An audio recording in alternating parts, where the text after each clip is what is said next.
মাঠ ভরা ওই সবুজ দেখে নীল আকাশের স্বপ্ন এঁকে যার কথা মনে পড়ে সে যে আমার খোদা তাআলা, সে যে আমার পালনিওয়ালা।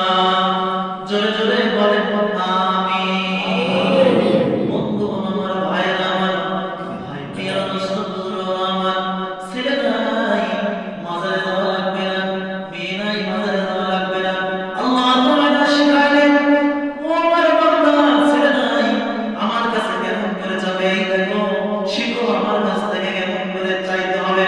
আল্লাহ তাআলা বললেন, ও আমার বান্দা, তোমরা আমার কাছে চাও, এই বলে চাও, রব্বানা হাব লানা মিন আজওয়াজিনা ওয়া যুররিয়াতিনা কুররাতা আয়ুনিন ওয়াজআলনা লিল মুত্তাকিনা ইমামা।